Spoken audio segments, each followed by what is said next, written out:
উপস্থিত অধিনায়কবৃন্দ, অফিসার কিছু বলার নেই। আমি সিদ্ধার্থ প্যাটেলের অধিনায়ককে ধন্যবাদ জানাই আমাকে আমন্ত্রণ জানানোর জন্য। আর আপনারা জানেন সিদ্ধার্থ ব্যাটালিয়নের বয়স মাত্র 10 বছর হলেও যে উদ্দেশ্যে ব্যাটালিয়নটা প্রতিষ্ঠা করা হয়েছিল সেই সফলতা সিদ্ধার্থ ব্যাটালিয়নে আছে। সিদ্ধার্থ ব্যাটালিয়নের যদিও এই অন্য ব্যাটালিয়নগুলোর তুলনায় নবীন ব্যাটালিয়ন, কিন্তু বর্তমানে বিজিবির শ্রেষ্ঠতম ব্যাটালিয়নগুলোর মধ্যে একটা। আপনারা সবাই জানেন তো না?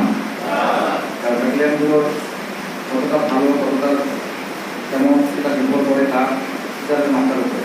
সিদ্ধার্থ ব্যাটালিয়ন সারা বাংলাদেশের মধ্যেই সর্বোচ্চ পরিমাণ সিজার করা একটা ব্যাটালিয়ন। প্রথম হাতে গোনা 5টা বা 7টা ব্যাটালিয়নের মধ্যে সবথেকে ভালো একটা ব্যাটালিয়ন। ব্যাটালিয়নের শৃঙ্খলার মান অত্যন্ত উন্নত।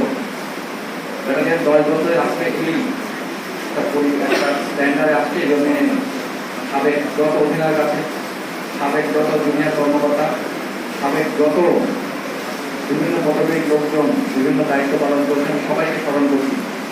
এবং আমি সেক্টর কমান্ডার হিসেবে বলতে চাই যে বর্তমানে অধিনায়কের নেতৃত্বে সিদ্ধার্থ ব্যাটালিয়ন তাদের সর্বদিকটা সবচেয়ে ভালো অবস্থায় আছে, সবচেয়ে ভালো। 10 বছরের মধ্যে সবচেয়ে ভালো আছে। এবং আমি আসলেই দেখছি বর্তমান নেতৃত্বে অধিনায়কের নেতৃত্বে আপনারা খুব সুন্দরভাবে দায়িত্ব পালন করছেন। আশা করি ভবিষ্যতে একইভাবে দায়িত্ব পালন করবেন এবং ইনশাআল্লাহ আমরা সফলভাবে আমাদের উপর দায়িত্ব পালন করব।